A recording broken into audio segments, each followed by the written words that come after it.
Kalau Sofiah nama orang. Syariah ya. Syariah tu adalah pasukan apa kita panggil kempen tentera, military campaign yang diketuai oleh bukan sahabat Nabi. Bukan Nabi ya. Maknanya sahabat Nabi lah yang mengetuai apa ni military campaign tu ya. Jadi Syariah Umar bin Al-Khattab. Maknanya Umar lah yang mengetuai Syariah tersebut. Ya bukan Sofiah ya. Sofiah nama isteri Nabi ya. Syariah ya, dia lawan bagi perkataan Ghazwah. Tuan-tuan jangan lupalah sirah ni ada dua je tuan-tuan. Yang pertama ialah Ghazwah. Ghazwah tu maknanya Nabi yang pimpin pasukan tentera. Yang kedua Syariah.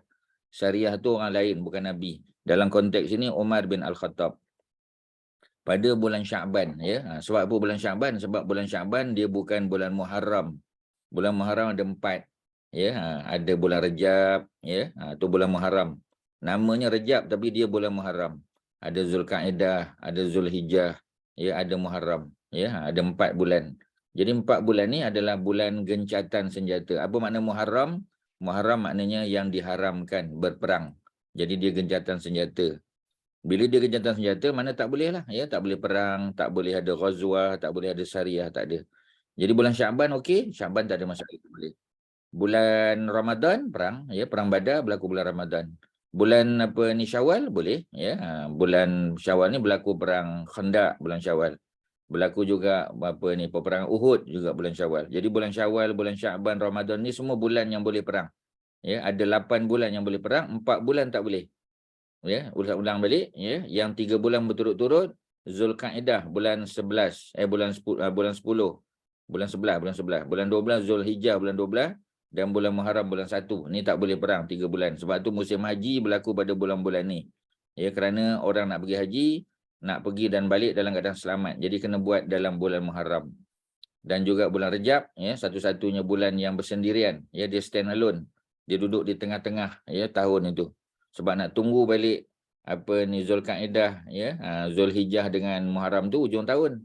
Jadi Allah ya buat di tengah-tengah tu satu bulan namanya bulan Rejab ya, bertitik tolak daripada persetujuan masyarakat Arab untuk tidak berperang pada bulan tersebut. Jadi boleh berniaga pada bulan Rejab ya, orang boleh bawa barang dagangan berniaga tapi tak boleh jauh-jauh lah. Ya, macam orang Mekah nak pergi Madinah boleh, Madinah pergi Mekah boleh. Ya, kerana perjalanan Mekah Madinah 8 hari. 8 hari one way. Kalau pergi balik 16 hari. 16 hari tu maknanya dah 2 minggu. Ada baki 14 hari lagi untuk berniaga ya. Dan mereka tidak boleh pergi sebelum bulan Rejab dan tak boleh balik selepas bulan Rejab.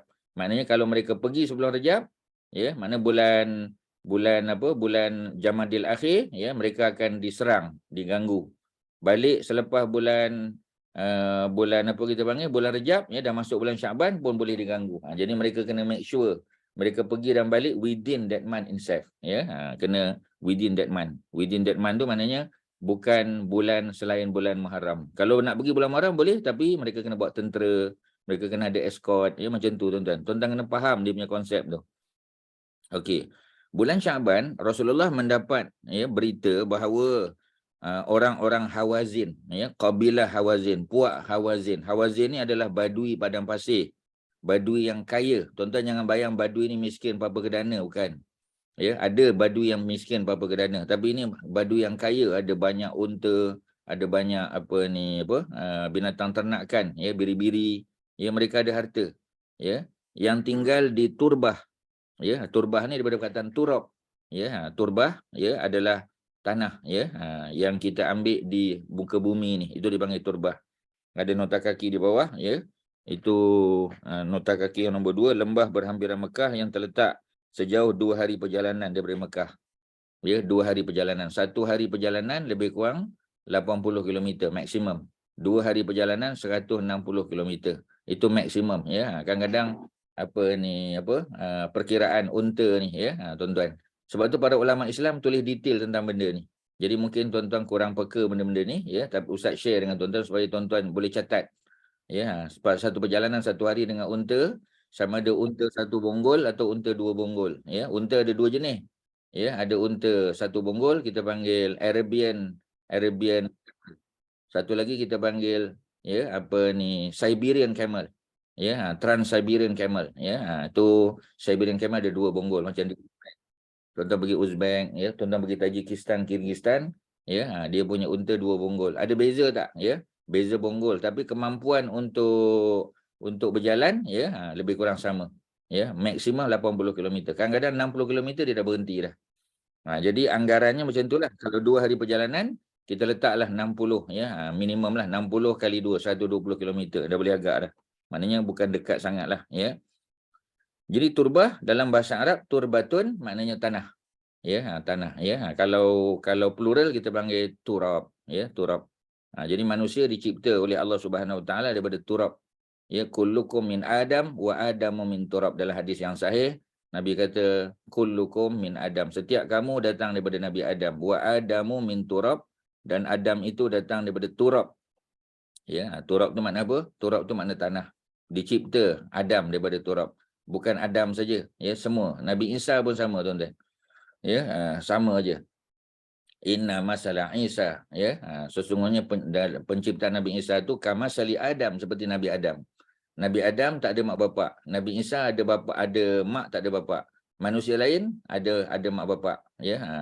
Penciptaan dia sama, tuan-tuan. Semua daripada turab, ya. Bukan Nabi Adam saja, Nabi Isa pun sama, nabi-nabi lain pun sama. Kita semua manusia sama. Ya, jadi di apa ni, Hawazin ni, orang Hawazin mengumpulkan kekuatan untuk menzahirkan permusuhan terhadap muslimin, mana nak perang. Rasulullah sallallahu alaihi wasallam menghantar Umar bin Al-Khattab. Umar bin Al-Khattab bersama dengan 30 tentera. Itu panggil Sariyah tu. Ya, maknanya jumlahnya tidak begitu besar, ya, puluh-puluh orang saja, kadang ratus, dan Nabi tak ikut serta. Kalau Nabi ikut serta, Nabi mengetuai, dipanggil Ghazwah, G-H-A-Z, ya, W-A-H, Ghazwah. Kalau Sariyah, macam inilah ejaan dia, muka surat 273, ya. Jadi apa yang berlaku, 30 orang ni pergi bersama Umar, ya, untuk menghadapi kabilah Hawazin, ya. Hawazin ni satu puak, ya, yang duduk di satu kawasan ni kita panggil sebagai Hunain. Ya, jadi nanti berlaku peperangan Hunain, tuan-tuan, ya. Peperangan Hunain ni adalah peperangan yang penting, ya, kerana dia melibatkan orang-orang Badui ataupun orang Arab yang duduk di luar Mekah Madinah, yang mereka masih bermusuh dengan Nabi Muhammad dan para sahabat. Ya, puak Hawazin ni mereka baik dengan Bani Sakif yang duduk di Taif. Ya, mereka ni berpakat untuk lawan Nabi. Kemudian mendengar kemarahan tentera muslimin, ya, puak Hawazin melarikan diri. Dengan itu Umar tidak menjumpai sesiapa pun, lalu pulang ke Madinah. Tak berlaku perangan, pahala dapat. Kemudian Sariyah Bashir bin Sa'ad, ya, maknanya Bashir bin Sa'ad jadi ketua. Rasulullah kemudian menghantar Bashir, ya, bin Sa'ad Al-Ansari, menunjukkan dia adalah orang Madinah. Ya, mungkin daripada Khazraj, mungkin daripada Aus, ya. Jadi kalau dia daripada Khazraj, bunyinya Bashir bin Sa'ad Al-Ansari, ya, Al-Ansari Al-Khazraji. Kalau Al-Khazraji orang Khazraj. Tapi kalau Bashir bin Sa'ad Al-Ansari Al-Ausi, orang Aus. Tapi dua-dua Ansar, ya. Untuk memerangi, ya, Bani Murrah yang tinggal di Fadak. Ya, Bani Murrah satu kabilah yang tinggal di Fadak. Fadak ni kawasan orang Yahudi. Ya, jadi dia dekat dengan Ya, dia dekat dengan Khaybar. Jadi dekat dengan Khaybar. Khaybar tu adalah bumi subur, kawasan pertanian kurma, ya, yang dikuasai oleh orang Yahudi yang datang asalnya daripada Madinah, ya. Mereka Bani Nadir ni merancang untuk bunuh Nabi. Jibril pecahkan rahsia, Nabi kepung, ya, kampung mereka. Kemudian mereka menyerah kalah dan mereka dihalau keluar daripada Madinah. Mereka bukan lagi penduduk Madinah. Mereka tak boleh claim tanah mereka, ya, mereka punya harta tak boleh. Fixed asset tak boleh claim. Jadi mereka kena keluar daripada Madinah, dibenarkan kerana mereka baru merancang nak bunuh Nabi. Mereka belum bunuh. Kalau mereka bunuh, mereka dijatuhkan hukuman bunuh. Tapi kalau mereka merancang saja, ya, mereka bersalah kerana merancang untuk, ya, melancarkan serangan terhadap pemerintah tertinggi. Ya, kalau kita di Malaysia ni maknanya merancang untuk, ya, melancarkan peperangan terhadap yang di-Pertuan Agong contoh. Itu salah besarlah. Itu boleh dijatuhkan hukuman kalau kita kata mungkin dalam civil, ya, mungkin boleh jatuh hukuman bunuh lah, ya. Ustaz tak pasti, itu kena cek dengan lawyer Haji Hassan lah. Tapi kalau dalam undang-undang Islam, sebab dia belum buat, mereka dilucutkan kewarganegaraan. ya, mereka punya nationality dilucutkan, mereka tak boleh claim apa-apa, ya, tapi mereka nak keluar, mereka boleh bawa sedikit makanan, pakaian dan sebagainya, ya, sekadar muatan seekor unta, so dia boleh keluarlah, ya. Nabi bagi notis, bukanlah maknanya 24 jam, tak, ya, mereka boleh ambil masa beberapa hari, mungkin 3 hari ataupun 7 hari, dan mereka diarah keluar daripada Madinah secara selamat, ya.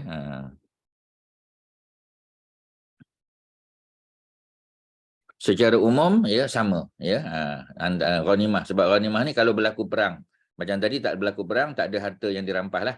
Tapi kalau berlaku perang, ya, lebih kurang sama lah, sama ada ghazwah ataupun syariah, sama lebih kurang, ya. Kecuali ada perbezaan, ya, yang Nabi sebut, tapi setakat bacaan saya sama je lah. Okey, ya. Jadi apa yang berlaku? Yang berlaku ialah Bashir bin Sa'ad Al-Ansari, ya, dia dia pergi ke jumpa dengan Bani Murrah di Fadak. Apabila sampai di negeri mereka, beliau tidak mendapati sesiapa pun. Beliau mengambil binatang ternakan mereka, ya, maknanya musuh lari. Jadi kalau ada harta yang ditinggalkan, contoh binatang ternakan, boleh ambil. Ketika itu musuh berada di kawasan wadi, lembah, ya, mereka tak berada di Fadak tu, tapi di tempat lain.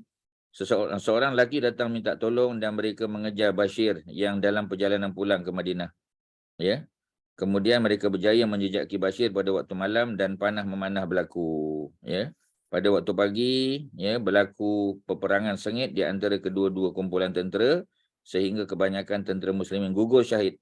Bashir sendiri mengalami luka parah yang menyebabkan musuh, ya, menyangkanya telah mati. Jadi dia cedera parah, ya, mungkin pengsan ke apa, ya. Jadi musuh menyangka dia mati. Apabila musuh beredar, Bashir menggagahkan diri untuk pulang ke Madinah dan berjumpa dengan Nabi. Beliau, yakni Bashir, menceritakan apa yang berlaku, ya. Jadi maknanya tak berjaya lah umat Islam, ya, untuk mengalahkan Bani Murrah, ya, yang tinggal di Fadak. Fadak ni dekat dengan Khaybar di utara Madinah, ya. Pada bulan Ramadan, Rasulullah menghantar, ya, Ghalib bin Abdullah Al-Laisi bersama 130 tentera untuk menyerang penduduk, ya, di kita panggil penduduk Al-Maifaah, ya. Maifaah ni nama tempat, ada nota kaki di bawah. 8 burut, ya, 8 burut, ya, dari Madinah menghala ke Najat. Mana menghala ke utara juga, kawasan tinggi, ya. Najat ni ada orang Badui juga, Badui gunung. Satu burut ni ada khilaf lah, ada yang kata satu burut ni 8 km, ya, 8 km. Mana kalau 8 burut kalilah, ya. Jadi maksudnya dia punya ukuran ni adalah measurement yang diguna pakai untuk orang dulu, ya. Tapi macam tadilah, ada yang kata 8, ada kata 24 km, ya. Tu ada khilaf, ya, sebab ni cerita dulu punya, ya. Kita tak tahu, ya, macam mana pengiraan mereka tu. Jadi beliau mara sehingga berjaya menyerang musuh. Sebahagian musuh berjaya dibunuh dan bakinya ditawan. Ketika peperangan sedang berlaku, Usamah berdepan dengan seorang lelaki musyrikin. Ya, apabila musyrik tersebut merasa saat kematian, dia mengucap syahadah. Usamah menyangka musuhnya mengucap 2 kalimah syahadah kerana ingin menyelamatkan diri daripada dibunuh. Dengan sangka tersebut, Usamah membunuhnya. Ini isu macam Khalid bin Al-Walid juga. Ya, ketika ni zaman ya, Khalid berperang, ya. Jadi Khalid bunuh juga seorang lelaki yang mengatakan yang bersyahadah. Kerana Khalid kata dia bersyahadah untuk menyelamatkan diri, sama macam isu yang berlaku kepada Usamah bin Zaid ni. Usamah bin Zaid anak pada Zaid bin Harisah, ni cucu angkat kesayangan Nabi lah, ya, cucu angkat, ya. Bukan cucu betul, ya. Kalau cucu kandung Al-Hasan, Al-Husain, ya, dan lain-lain. Apabila tentera muslimin pulang ke Madinah, Rasulullah diberitahu apa yang dilakukan oleh Usamah tadi. Baginda berkata, apakah engkau membunuhnya selepas dia bersyahadah? Ya, jadi Usamah kata, ya Rasulullah, dia berkata demikian kerana ingin menyelamatkan diri. Sebab dia dah tak berdaya nak lawan, ya, maka dia pun bersyahadah. Rasulullah berkata, kenapa engkau tidak membelah dadanya untuk mengetahui adakah dia berkata benar ataupun tidak? Bukan nak suruh bedah dada, tak, ya, tapi seolah-olah kau tahu ke apa yang ada dalam hati dia? Usamah berkata, wahai Rasulullah, ya, mintalah keampunan untukku. Jadi maknanya Usamah tahu dia buat silap. Ya, baginda menjawab, bagaimana dengan penyaksiannya bahawa tidak ada Tuhan selain daripada Allah. Rasulullah sentiasa mengulangi sehingga Usamah mengharapkan, ya, beliau belum masuk Islam sebelum peristiwa itu. Ni para sahabat punya kesan daripada statement Nabi, tuan-tuan. Ya, bila mereka buat salah dan Nabi mempersoalkan benda tu, ya, pasal apa? Belah je dada dia, tengok dia beriman. Ini yang melakukan ni adalah cucu angkat kesayangan Nabi, Usamah bin Zaid. Ya, kalau orang lain lagi macam mana? Ya, dia rasa macam bersalah sangat. Dia kata kalau boleh aku belum masuk Islam lagi, sebab bila dia belum masuk Islam, apa yang dia buat tu zaman jahiliah, masuk Islam saja, ya, semua dosanya diampun. Jadi dia mengharap, ya, sedangkan harapan ini harapannya sia-sia lah. Ya, sebab dia dah masuk Islam kan. Ya, takkan nak keluar dari Islam masuk balik. Semua amalan kita dah buat tu akan apa kita panggil, ya, akan jadi sia-sia lah. Kalau dah pernah buat haji, haji tu dah terbatal, pahalanya tak ada, kena pergi buat haji lagi. Oh, tu lagi besar dia punya implikasi dia. Jadi oleh kerana itu kata Usamah, ya, aku harap semoga aku belum masuk Islam lagi. Aku bunuh orang tu sebelum masuk Islam. Bila aku masuk Islam, semua dosa aku diampun. Kerana dalam hadis Nabi sebut al-Islam yajubbu ma qablahu. Islam itu yang menghapuskan apa kesalahan yang telah dibuat oleh seseorang itu sebelum dia masuk Islam. Mengenai peristiwa itu Allah menurunkan firman-Nya, auzubillahi minasyaitonirrajim, wala taqulu liman alqa ilaikumus salam lasta mu'minan. Ya, ini larangan, ya. Dan la taqulu, janganlah kamu, ya, mengatakan secara terburu-buru. Ya, jangan cepat-cepat kita tengok je orang tu bersyahadah, kita kata ni nak menyelamatkan diri ke apa ni. Ya. Kepada siapa? Liman alqa, kepada seseorang yang mengatakan, ya, alqa tu makna campak, tapi di sini bukanlah makna campak. Ya, ini bahasa kita macam gitulah, ya. Ada sesiapa nak melontarkan idea dalam bahasa Melayu. Ya, sesiapa nak melontarkan dia, bukan kita ambil idea tu kita lontar pada dia, bukan, ya. Tetapi itu cara bahasa saja. Ya, melontarkan idea, mana sesuatu yang nak dikeluarkan tu bukan senang. Dia terpaksa mikir, dia terpaksa review dulu, buat counter check, ya. Kemudian revise lagi, ya, kemudian dia keluarkan. Maknanya sebab tu dia panggil melontarkan idea, seolah-olah bukan senang, ya. Dan dia buat sesuatu tu dengan sungguh-sungguh, ya. Jadi orang tu seolah-olah, ya, dia bersyahadah. Di sini dia sebut salam, ya. Salam tu maknanya perkataan yang mulia lah, ya, dan dia boleh merujuk juga kepada syahadah lah, ya. Kepada kamu bukan orang yang beriman. Jadi tak boleh kalau ada orang yang berperang dengan kita, tiba-tiba orang tu kalah ke ataupun dia tak mampu nak berlawan dengan kita, kemudian dia pun sebut syahadah, ya, di sini disebut assalam, ya, sebab syahadah tu ialah kalimah untuk meminta keamanan, ya, sebab salam tu makna peace. Ya, Islam maknanya penyerahan diri, surrender. Ya, jadi salam, ya, maknanya peace, sebab Islam agama kesejahteraan, agama keselamatan, ya, keamanan. Jadi kita tak boleh kata kepada orang tu lasta mu'minan, engkau tidak beriman. Ya, tabtaruna aradal hayatid dunya. Kerana kalau orang tu kafir, ya. Jadi kalau dia orang kafir, maka kita dapat harta rampasan perang dia. Ya, jadi kalau dia orang kafir, kita dapat harta rampasan perang. Jadi maknanya, ya, kita bunuh dia tu seolah-olah tabtaruna, ya, kamu ingin untuk mendapat aradal hayatid dunia. Arad tu ialah harta benda, ya, manfaat daripada kehidupan dunia. Fa indallahi maghanimu katsirah, sedangkan, ya, di sisi Allah Subhanahu Wa Taala ada maghanim, ya, daripada kata maghnam, ya, maghnam. Maghnam tu maknanya kurniaan, ya, harta, ya, maghnam. Jamaknya maghanim. Maghanim adalah dia punya plural dia, ya, dalam bentuk apa? Dalam bentuk dia panggil broken plural, ya. Maghnam jamaknya maghanim, ya. Jadi dia punya perkataan tu merujuk kepada kepelbagaian, banyak, ya. Dia tunjuk kepada makna kepelbagaian, ya, diversity, ya, of harta tu. Sebab kurniaan Allah ni boleh dalam bentuk masa, keberkatan, harta benda, anak pinak, ya, teman, taulan, jiran dan sebagainya. Kasirah, ya, yang banyak. Jadi kita tak boleh, ya, tak boleh kita panggil buat judgement bahawasanya orang tu bersyahadah kerana nak selamatkan diri. Kita tak tahu. Kita kena hukum secara zahir. Nahnu nahkum bizawahir, dalam hadis Nabi kata nahkum bizawahir. Kita berhukum berdasar pada zahir. Wallahu yatawalla sarair. Sedangkan Allah yang mengetahui tentang yang secret-secret ni semua dalam pengetahuan Allah. Kita judge berdasar kepada yang zahir saja. Ya, yang zahir mana yang kita nampak. Kalau dia syahadahlah. Maknanya dia beriman, ya. Dia masuk Islam dah. So kita tak boleh bunuh dia. Kerana syahadah itu, ya, menyebabkan nyawanya terpelihara. Harta bendanya terpelihara, ya. Sebab tu orang kafir kalau dia perang dengan orang Islam, dia kalah, kita dapat harta dia, tiba-tiba dia masuk Islam. Bila dia masuk Islam, dia dimaafkan dan hartanya dipulangkan. Ghanimah yang kita dah ambil tadi, kita kena pulangkan balik. Ya, sebab tu Nabi setelah peperangan, Nabi akan tunggu beberapa hari. Ya, Nabi akan tunggu beberapa hari kerana Nabi bimbang takut orang yang dikalahkan dalam perang tadi dia bersyahadah. Dia datang, ya, dia menyerah diri, dia masuk Islam, dan kalau kita dah bagi-bagi harta tu susahlah. Ya, so sebab tu kita tak bagi lagi. Nabi tak bagi lagi, ya. Macam dalam peperangan Hunain kita nanti, ya. Nabi letak dulu harta tu, Nabi storage kan satu tempat, ya, di Ji'ranah, di tanah halal. Nanti kalau ada yang masuk Islam, mereka datang, ya, untuk menyerah diri dan masuk Islam, mereka dimaafkan dan mereka akan dapat balik harta yang mereka miliki. Kalau isteri dia kena tangkap, isteri dia dipulangkan. Anak-anak dia kena tangkap, anak dia dipulangkan.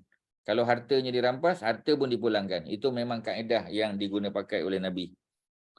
Selepas itu Rasulullah menyuruh Usamah, ya, membebaskan seorang hamba sebagai kafarah, ya, bukan kifarah, kafarah, double F, kafarah, terhadap kesalahan pembunuhan yang tersilap. Jadi maknanya, ya, itu disebut sebagai qatlu khata'. Ya, jadi maknanya silap, qatlu bunuh, khata' kesilapan yang dilakukan. Jadi Nabi bayar diat. Kalau orang tu mampu bayar diat, dia bayar. Ya, kalau tak mampu, maka orang lain kena bayar. Kalau tak mampu, maknanya Baitul Mal kena tolong. Ya, seluruh rakyat kena bantu dia. Ya, dan diat ini secara umum kita tahu salah bunuh ialah 100 ekor unta, bukan seekor. 100 ekor unta. 1 ekor unta pun, ya, kita kata market value sekarang tuan-tuan lebih kurang 20,000 seekor unta. Kalau 100 kali je tuan-tuan, ya. Jadi tak mampu dia nak bayar. Bila dia tak mampu nak bayar, keluarganya, the whole family kena bayar. Kalau tak mampu the whole family, the whole kampung, ya, kena bayar. Kalau tak mampu juga, the whole community, tuan-tuan. Ya, maknanya keseluruhan rakyat kena bayar. Ya, Baitul Mal kena bantu dia. Ya, sebab nak bagi ganti rugi kepada orang yang dibunuh tadi, yang tersilap, ya, kerana dia sudah syahadah, maka kita bunuh dia. Ya, salah. Kalau orang bukan Islam pun sama juga. Dia tak bersalah, kita tersilap bunuh dia. Ya, macam kes yang kita akan jumpa nantilah. Ya, kita akan cerita lebih detail lah. Okey, ya, itu menunjukkan bagaimana Nabi concern dengan kesalahan yang dilakukan, kesilapan lah yang dilakukan oleh Usamah bin Zaid. Ya, jadi Nabi bayar diat tu bukan kerana Nabi sayang dengan Usamah tu saja, ya, tapi kerana itulah, ya, kaedah ataupun undang-undang yang Nabi nak ajar untuk masyarakat, ya, untuk para sahabat. Syariah Bashir bin Sa'ad sekali lagi. Pada bulan Syawal Rasulullah mendapat berita bahawa Uyainah bin Hisin, ya, Uyainah bin Hisin. Uyainah ni kalau masih ingat daripada perkataan Ainun. Ainun makna mata. Uyainah orang yang mata kecil. Ya, mata sepet kita panggil Uyainah bin Hisin, ya. Berjanji dengan sekumpulan Bani Ghatafan. Bani Ghatafan ni badui kaya tetapi mereka juga bermusuh dengan Nabi. Ya, mereka tinggal berhampiran dengan Khaybar, ya, yakni Yamin, ya, ataupun Yam ataupun Yumnun, ya, dan Jabar, ya, untuk menyerang Madinah. Jadi mereka ada pakat, ya, nak buat satu pasukan macam Allied Forces untuk lawan. Rasulullah menghantar Bashir bin Sa'ad bersama-sama 300, ya, orang tentera. Mereka mara dengan berehat pada waktu siang dan berjalan pada waktu malam sehingga sampai di tempat musuh. Ya, jadi ini memang kaedah dia lah, berehat pada waktu siang kerana mungkin musim tu panas sangat. Ya, dan berjalan pada waktu malam kerana sejuk, dan orang Arab, ya, berjalan pada waktu malam kerana mereka berpandu kepada GPS dia. GPS ataupun kompas mereka adalah bintang, ya, bintang pada waktu malam, ya. Sebab itu nelayan, ya, dia keluar pada waktu dini hari, waktu malam. Ya, begitu juga orang Arab di padang pasir, mereka juga bergerak, ya, moving pada waktu malam. Kerana apa? Kerana boleh, ya, menggunakan panduan daripada bintang, ya. Jadi bintang, sebab itu dalam Quran ada surah An-Najm, ya, surah bintang, ya. Dan banyak ayat, ya, dalam Al-Quran menceritakan bagaimana dengan bintang tu, bin najmi hum yahtadun, wa bin najmi, dan dengan najam, ya. Najam tu makna dengan bintang, hum yahtadun, mereka mengambil petunjuk. Petunjuk tu bukan mendapat hidayah, bukan, ya, tapi petunjuk nak tentukan utara, selatan, timur, barat, supaya mereka tak sesat. Sebab tu kalau perjalanan malam, ya, kalau dia terlampau gelap malam tu, ya, jadi mereka biasanya akan berhenti sebab tak dapat panduan, tak tahu utara selatan, nanti tersilap, ya, seperti mana yang berlaku pada Nabi Musa lah. Ya, kita tahu Nabi Musa kan, Nabi Musa AS ketika dia nak balik ke Mesir setelah dia menamatkan bayaran mahar dia, kerana Nabi Musa berkahwin dengan anak Nabi Syuaib di Madian. Setelah 10 tahun bekerja dengan Nabi Syuaib, dia nak balik ke dia punya gelanggang dia lah, ya, gelanggang Nabi Musa di Mesir, bertemu balik dengan Ramses yang kedua, ya, bapa angkat dia, dan anak-anak Ramses lah, termasuk Merempetah, ya, abang angkat Nabi Musa, ya.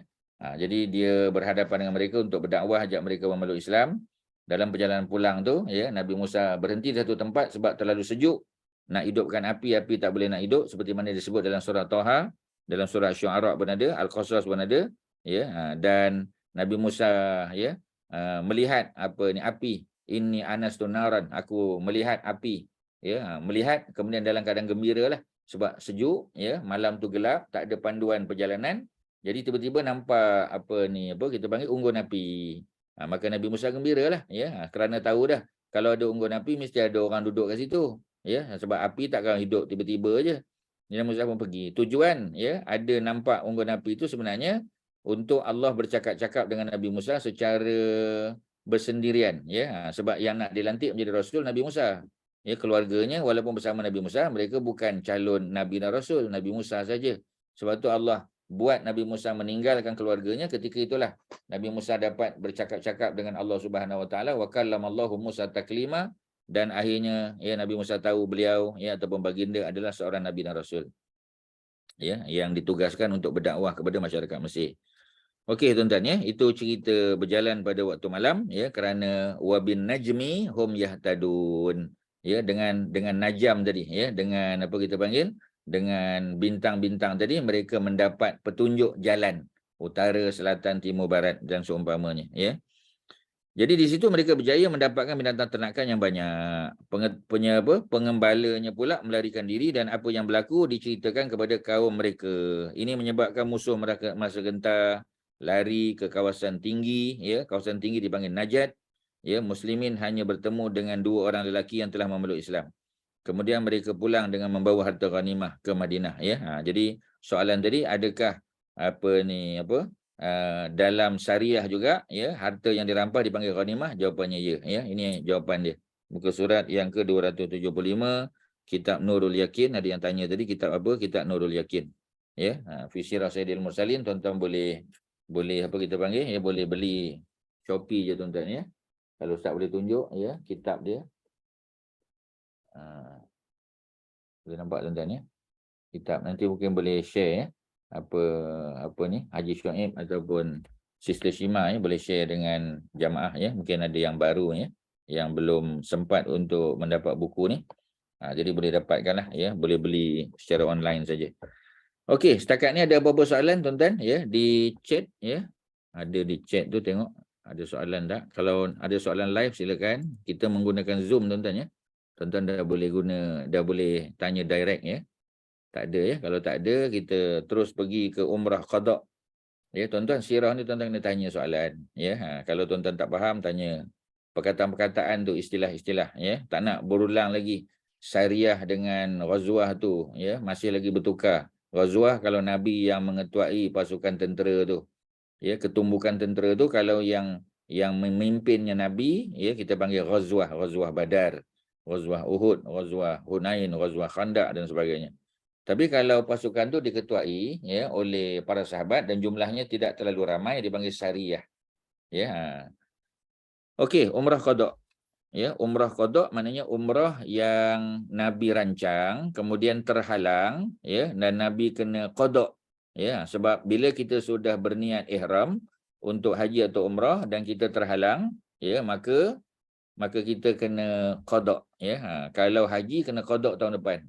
Ya, orang yang terhalang, contoh, ya, jemaah haji Malaysia tahun bila tu, tahun lepas ke, ya, yang 21 orang ke 20 berapa orang yang terkandas, ya, di Jeddah, kerana bila mereka sampai, ya, mereka ada tiket penerbangan pergi balik, tak ada hal, mereka dapat visa, ya. Tapi bila visa tu duduk di kaunter, didapati visa mereka tu visa bertindih dipanggil. Maknanya ada orang lain yang dapat nombor serial number visa yang sama, ya, orang lain, nama lain. Ya, maknanya syarikat travel agency mereka tu telah melakukan penipuan lah. Ya, memang visa keluar. Ya, tapi Wisa bertindih. Dah orang lain dah masuk dah. Mereka tak boleh masuk lah. Ya, sebab di, di bawah serial number tersebut, ya, tak boleh 2 orang masuk. Mana boleh, tuan-tuan. Ya, dan mereka mereka stranded, ya, di Jeddah Airport, dan mereka kena balik, ya, melalui penerbangan yang terdekat lah, paling cepat bila mereka kena balik. Ya, tapi mereka sudah berniat ihram, ya, ihram untuk haji atau umrah, kerana mereka sudah melalui Qarnul Manazil.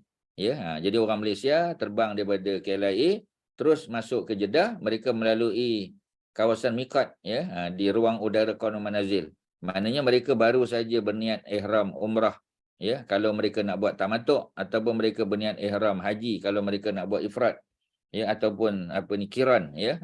Jadi oleh kerana itu maka mereka sudah berniat ihram. Nak tanggalkan ihram tu mereka kena tahallul.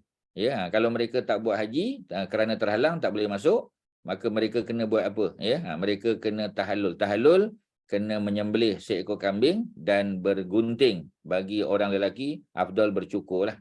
Cukur boleh, gunting boleh. Kalau perempuan bergunting saja. Ya, jadi mana nak cari kambing dekat apa ni, ya, dekat airport, tuan-tuan. Tak ada orang jual kambing seekor-seekor kat airport, tak ada.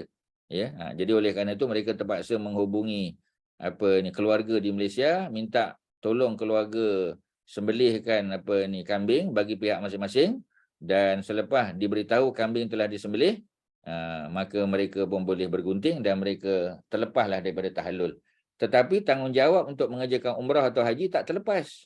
Ya, maknanya kalau umrah mereka boleh balik Malaysia, beli tiket lain, datang balik. Ya, walaupun seminggu lepas tu, 2 minggu boleh. Ya, tetapi kalau haji, ya, mereka kena datang tahun depan lah pula, ya, sebab haji hanya setahun sekali. Jadi perkara ni pernah tak berlaku pada Nabi? Pernah. Tapi bukanlah visa palsu ke visa bertindih, tidaklah. Ya, zaman tu tak ada visa kan. Jadi yang yang berlaku pada Nabi adalah Nabi terhalang. Ya, pada tahun yang ke-6 Hijrah, ya, 6 tahun selepas Nabi hijrah, Nabi dan para sahabat dapat lampu hijau daripada Allah, ya, melalui bukan ayat Quran, bukan hadis. Ya, dia melalui mimpi Nabi. Ya, Nabi bermimpi melihat baginda memakai pakaian ihram, maknanya memakai kita panggil, ya, pakai ihram untuk umrah. Dan Nabi tawaf bersama para sahabat, ya, dan mimpi itu datang beberapa kali. Nabi pun tahu bahawasanya Allah telah memberi izin kepada Nabi dan para sahabat untuk melakukan umrah kali pertama. Kali pertama, tuan-tuan. Ya, maknanya 6 tahun selepas hijrah barulah Allah perintah. Itu pun melalui mimpi saja, bukan melalui ayat Quran lagi. Ya, ayat Quran tentang haji tak turun lagi, tuan-tuan. Ya. Maka mereka pun bertolak. Jumlah mereka 1,500 orang masuk melalui Tanim tapi terhalang. Mereka pun, ya, ikut jalan lain nak masuk ikut Hudaibiyah, kena halang lagi, dan akhirnya berlakulah perjanjian Hudaibiyah. Ya, dipanggil Suluh Al-Hudaibiyah. Suluh mana perjanjian damai antara Nabi dengan pihak yang berkonflik dengan Nabi. Ya, conflicting party itu adalah tuan-tuan, ya, itu adalah musyrikin Quraisy. Dan musyrikin bagi kata dua, Nabi tak boleh buat umrah pada tahun tu, 1,500 orang kena balik, mereka kena datang tahun depan pula, ya. Jadi kena patuhlah. Sebab pada masa tu, ya, Mekah di bawah kekuasaan orang musyrikin, Abu Sufyan, ya, Bani Umayyah pada masa tu. Inilah hujah yang diguna pakai, ya, oleh sebahagian para ulama, antaranya Dr. Yasir Qadhi daripada Amerika Syarikat, ya, Persatuan Ulama Persatuan Ulama Islam di Amerika, ya, di North America. Mereka mengeluarkan pendapat yang berkaitan dengan apa hukum ziarah Masjid Aqsa.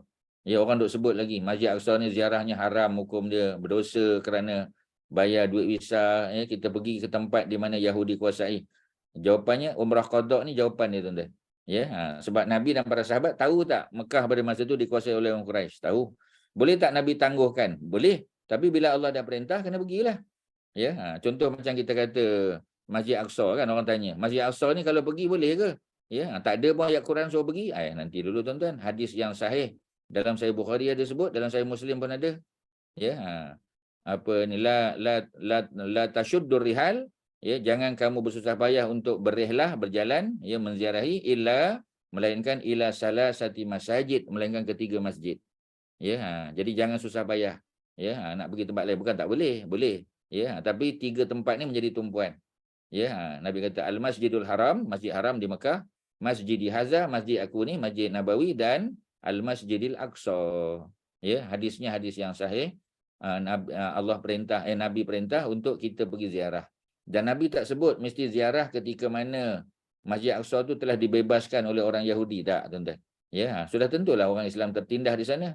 Sebab itulah kita kena pergi tolong dia. Ya, bagi bantuan, bagi duit zakat, ya, bagi infak dan sebagainya. Sebab tu kita pergi, kalau tidak kita tak pergi. Ya, jadi orang tanya pula alasan, pasal apa? Pasal apa boleh pergi, ya? Jadi ambil kias kepada perbuatan umrah yang Nabi nak buat, walaupun pada masa Nabi buat umrah tu berhala masih penuh tak dekat tempat tawaf? Penuh berhala, tuan-tuan. Ya, masa tu Mekah masih dikuasai oleh orang kafir Quraisy. Berhala masih penuh di Kaabah. Ya, adakah benda tu menghalang Nabi untuk buat umrah? Tak. Pasal apa tak tangguh? Allah dah perintah. Ya, hadis yang cerita tadi dah berapa lama, sejak zaman Nabi 1400 tahun yang lalu, tuan-tuan. Ya, jadi hujah ni lah antara yang diguna pakai. Bukan makna kita normalisasikan hubungan kita dengan Yahudi. Kita tak pernah mengiktiraf orang Yahudi. Kita tak pernah mengiktiraf negara haram Israel. Ya, tetapi kita kena bayar duit visa. Pergi mana pun tuan-tuan bayar visa. Tuan-tuan pergi Australia, ya, tuan-tuan tak bayar visa. Visa tu pergi ke mana-mana? Kepada pemerintah dia. Ya, tuan-tuan pergi US kena bayar visa. Lagi macam-macam dia punya requirement.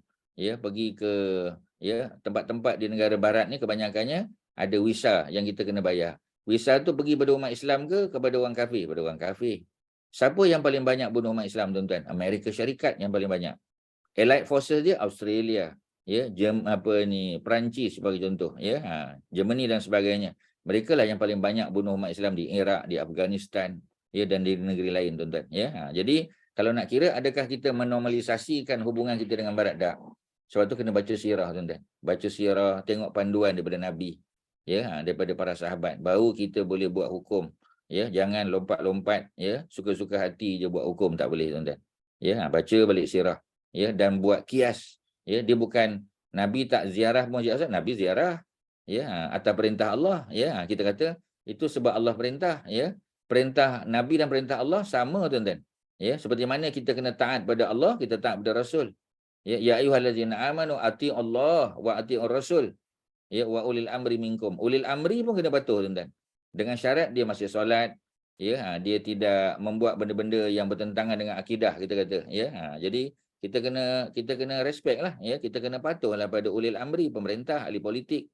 Kalau pada Allah dan Rasul tak payah tanyalah, tuan-tuan, ya. Suratul Nisa tadi, ya, ayat yang ke-59. Ya ayyuhallazina amanu, wahai orang-orang beriman, atii'ullah, taatlah kamu kepada Allah, wa atii'ur Rasul, taat pada Rasul, wa ulil amri minkum, dan kepada pemerintah kamu. Pemerintah, ya, ada dua. Yang pertama, ya, ulil amri dalam bab dunia, politik lah. Yang kedua, ulil amri dalam bab agama, ya, orang-orang agama. Ya, cuma macam tadilah, ya, selama mana mereka masih solat, selama mana mereka tidak melakukan perkara yang bertentangan dengan agama. Tak boleh ekstrim lah. Ya, kadang-kadang keluar fatwa tapi fatwa salah. Ya, fatwa-fatwa yang menyeleweng daripada fakta sebenar, tuan-tuan, tak boleh.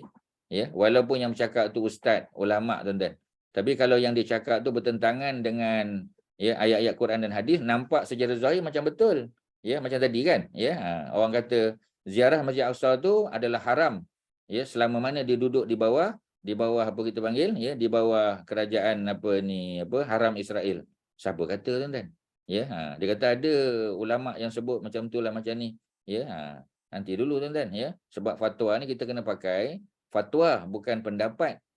Ya, pendapat individual. Walaupun yang bercakap tu Dr. Yusof Qaradawi, individual. Tapi kalau Dr. Yusof Qaradawi bercakap dalam konteks fatwa, ya, OIC contoh. OIC ada badan fatwa dia.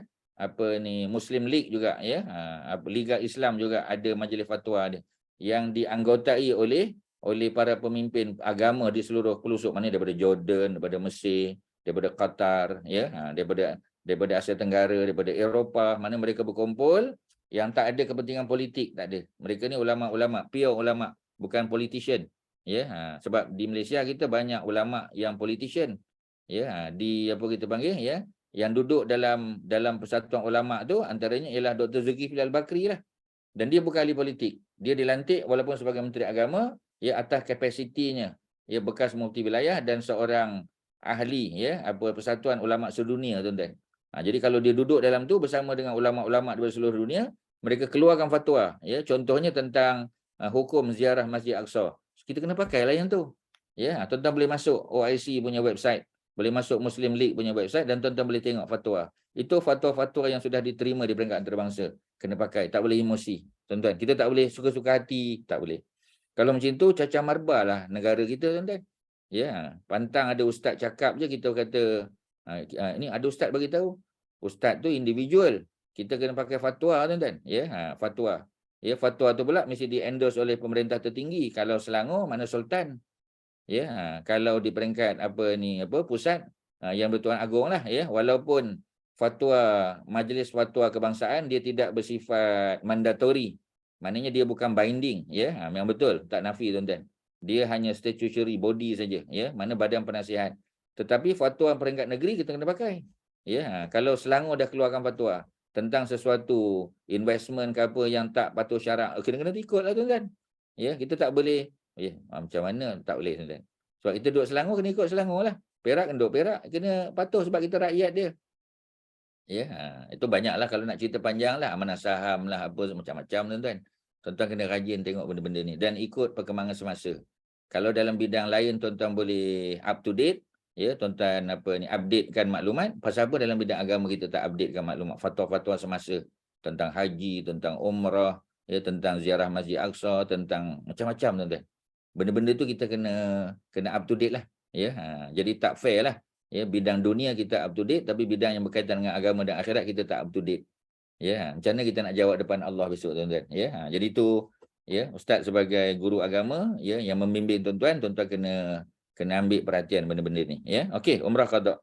Ya, banyak lama sikit Hudaibiyah dia punya mukadimah dia. Bila genap setahun selepas umrah Hudaibiyah, maksudnya tahun yang ke-6 ni, sebab ni tu tuan-tuan tengok atas ni, tahun ke-7, maknanya dah 1 year after kegagalan, ya, terhalang mereka buat umrah pada tahun yang ke-6 yang Nabi mimpi tadi. Nabi mimpi tahun ke-6.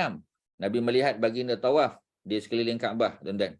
Ya, dan bersama para sahabat, Nabi pun bagi lampu hijau, Allah dah bagi green light, so kita boleh pergi umrah. Bukan melalui ayat Quran, ya. Ayat Quran yang dalam surah apa tu? Dalam surah Al-Baqarah tu, ya. Yang ayat berapa tu, ya? Ayat 96 ke, ya? Ayat 196 cerita wa atimul hajja wal umrata lillah. Sempurnakanlah haji dan umrah kerana Allah. Ya, ayat tu turun kemudian, tuan-tuan. Ya, yang mula-mula turun yang memerintah untuk Nabi dan para sahabat buat umrah tu adalah mimpi. Mimpi, tuan-tuan, bukan ayat Quran, mimpi. Dan mimpi Nabi adalah wahyu. Mimpi Nabi adalah wahyu, ya.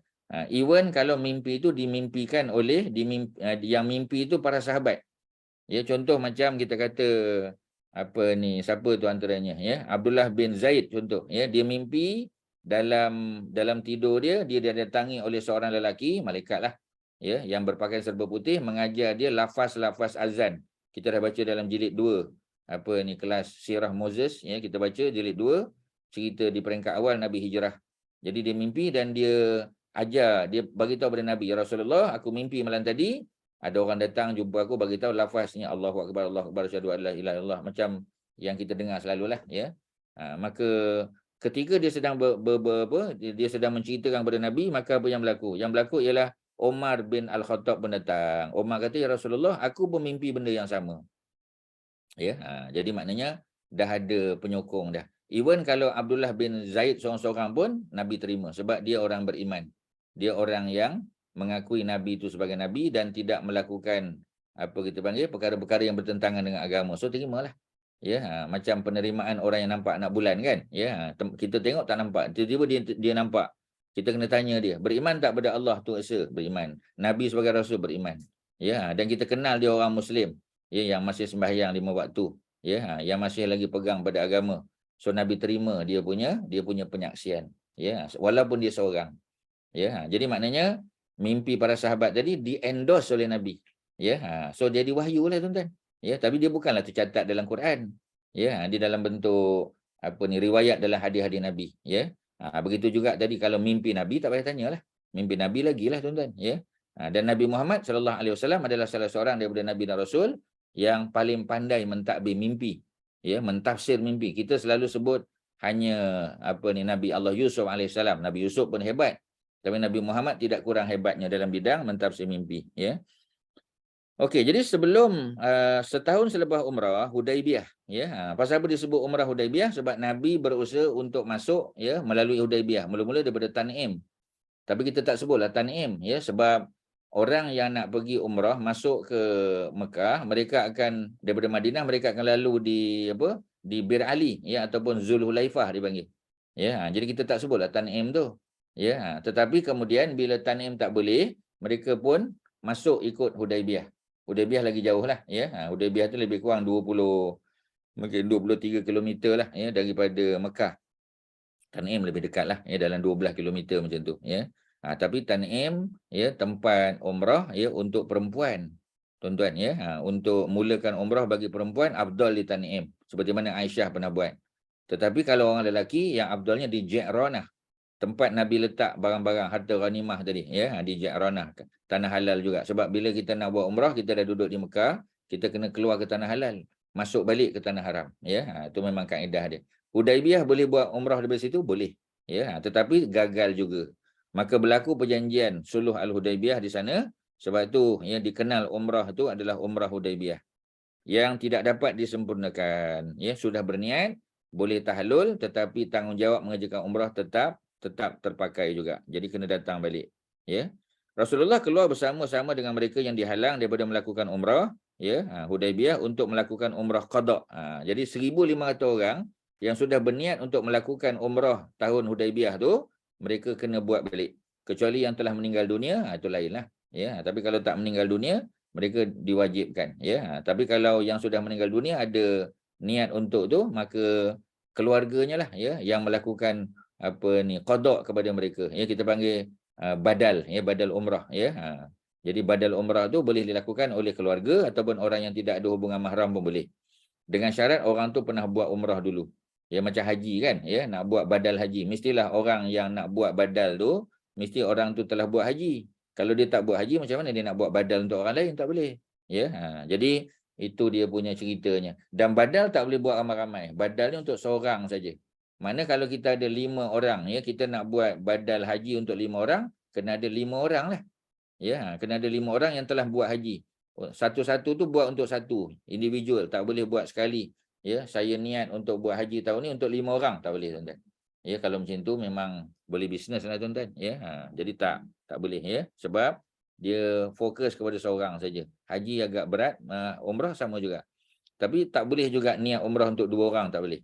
Ya, kita kena pergi buat 2 kali, 3 kali, 4 kali untuk 4 orang yang berbeza. Ya, itu kaedah dia. Okey, ya, apa yang berlaku? Ya, yang berlaku ialah Abu Zar Al-Ghifari dilantik sebagai pengganti Nabi di Madinah. Abu Zar ni bukan orang Madinah.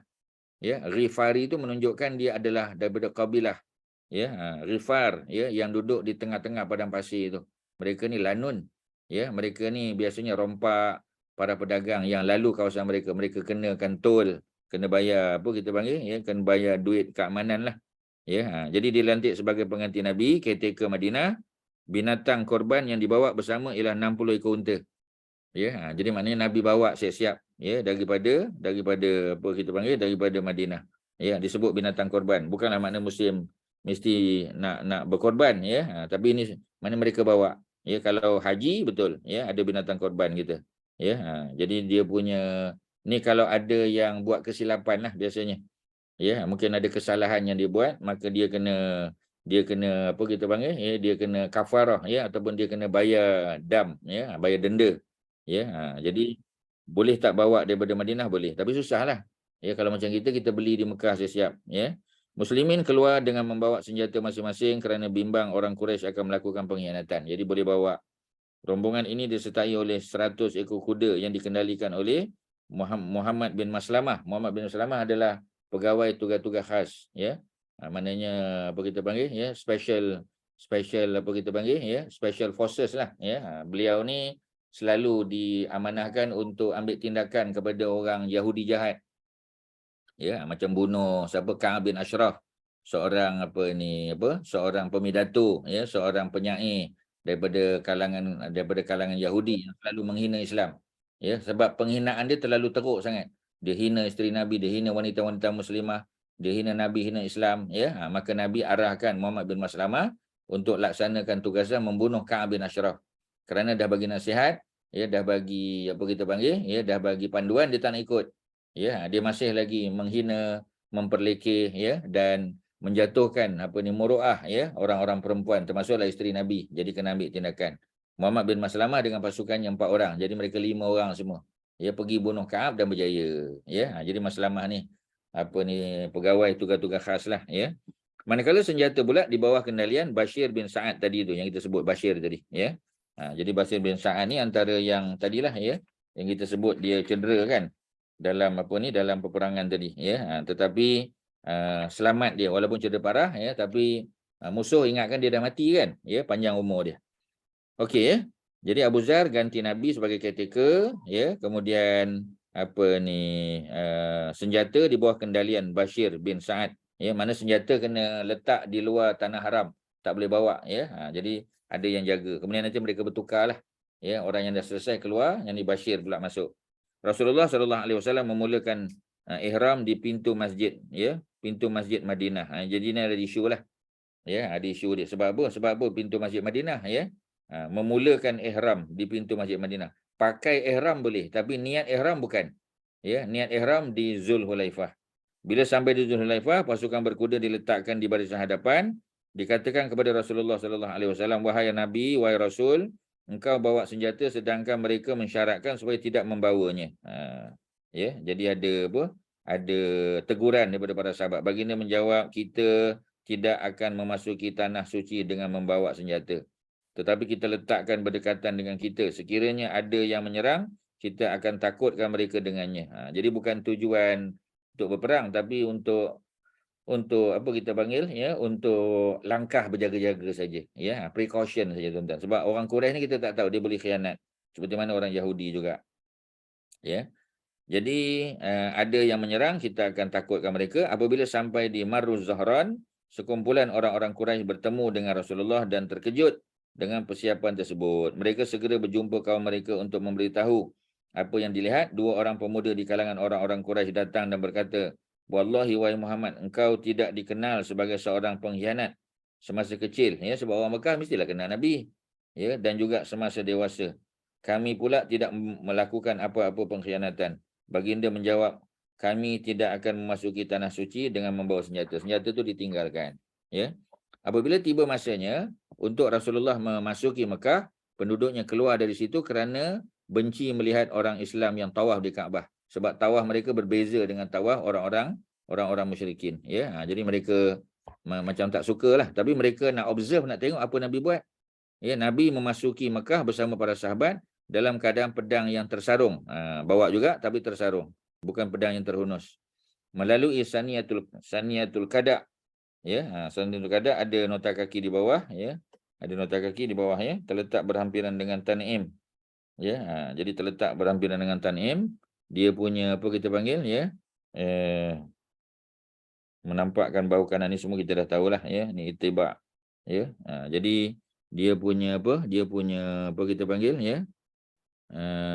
Bukan ni, ya, Saniyatul Qada. Abdullah bin Rawahah berada di hadapan sambil melaungkan, tidak ada Tuhan selain Allah, yang esa Allah yang telah membenarkan janjinya menolong hamba-hambanya. Dia bersyair, ya. Ni Abdullah bin Rawahah bersyair, ya. Rasulullah tawaf, ya, apa ni di Kaabah dalam keadaan menunggang tunggangannya, sebab Nabi nak tunjuk kepada 1,500 orang.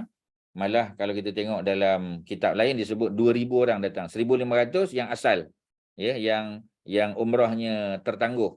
Ya, 500 lagi tambahan. Maknanya ada 2,000 lah kota yang diberikan. Ya, dan dia punya visa selama 3 hari saja. Ya, tak boleh lebih, ya. Nak masuk nak habis hari ketiga mereka kena keluar. Jadi apa ni, siapa tadi? Abdullah bin Rawahah, dia bersyair, ya, dan ada teguranlah ketika tawaf. Kerana tawaf ni biasa kita baca ayat Quran, kita baca doa, selawat zikir, ya. Tiba-tiba apa ni Abdullah bin Rawahah, beliau adalah salah seorang daripada penyair Nabi orang Madinah. Beliau bersyair pula. Jadi ada teguran nanti daripada Umar, tuan-tuan, ya. Dalam hadis lain ada ceritalah. Nabi kata biarkan, ya. Biarkan da'hu ya Umar. Biarkan apa ni Abdullah bin Rawahah ni bersyair, kerana syairnya lebih tajam daripada mata pedang. Ya, sebab syair Abdullah bin Rawahah ni adalah syair yang menghentam, ya, orang-orang Quraisy dan menaikkan semangat orang-orang Islam untuk berjihad, ya, untuk beribadah, ya. Jadi Nabi benarkan. Sebab itu ketika kita tawaf kita boleh baca apa saja yang baik. Ya, kita boleh doa, kita boleh baca Quran, kita boleh baca ayat-ayat yang kita nak baca boleh. Doa dalam bahasa Melayu dibenarkan, tak ada masalah, tuan-tuan. Ya, kerana tawaf tu adalah waktu mustajab macam waktu solat juga. Ya, jadi kita jangan terikat sangat dengan buku panduan. Buku panduan adalah panduan semata-mata. Maknanya dia bukan syarat, ya, wajib mesti baca. Pusingan pertama baca ni, pusingan kedua, pusingan ketiga. Jangan terikat sangat dengan benda-benda itu. Boleh baca bebas. Ya, sebab kita tahu apa yang kita nak, tuan-tuan. Ya, kalau ada orang sakit di kalangan kita, kita minta disembuhkan. Allahumma shfi mardana warham mautana. Ya Allah, sembuhlah orang sakit di kalangan kami. Rahmatilah orang yang telah meninggal dunia di kalangan kami. Kita doa ulang-ulang. Ya, doa daripada Quran, Rabbana atina, Rabbana zalamna. Ya, apa ni, semua Rabbana yang kita tahu tu kita nak minta. Perlu tak? Ya, tapi panduan tadi, sampai di Hajar Aswad baca apa, sampai di apa, Multazam baca apa, sampai pintu Kaabah baca apa, ya, sampai di apa kita panggil, apa ni, Pancuran Emas nak baca apa. Semua tu ada panduan. Sebahagian doa-doa tu sabit daripada Nabi, sebahagian bukan. Ya, sebahagian tu adalah doa-doa panduan daripada syarikat yang publish buku tu. Ya, kalau tak ada apa nak baca, bacalah. Tapi jangan terikat sangat dengan buku tu. Ya, sehingga kita tak ada peluang untuk berdoa. Sayang, tuan-tuan. Ya, waktu tu waktu mustajab doa. Kita kena tengah tawaf. Ya, kita sedang mengelilingi Kaabah, ya, sebanyak 7 kali. Gunakan peluang tu untuk berdoa. Ya, sehabis-habis baik, tuan-tuan. Ya, dan berdoa tidak mesti angkat tangan. Ya, kerana apa? Ya, kerana angkat tangan tu, ya, ketika kita berada di satu tempat yang sesuai. Ya, contoh kita lepas solat ke, ya, ataupun dalam keadaan-keadaan biasa kita bangun malam sebagainya kan. Tapi kalau dalam tawaf tu kadang kita pegang beg, kita pegang slipper, ya, mesti tak kita angkat tangan, kita tak mesti. Ya, doa boleh dibaca walaupun tidak diangkat tangan. Ya, Dalam macam hati boleh, Ustaz? macam mana? Dalam hati je. Kalau dalam hati nanti malaikat tak catat, ya, sebab malaikat hanya catat yang dilafazkan.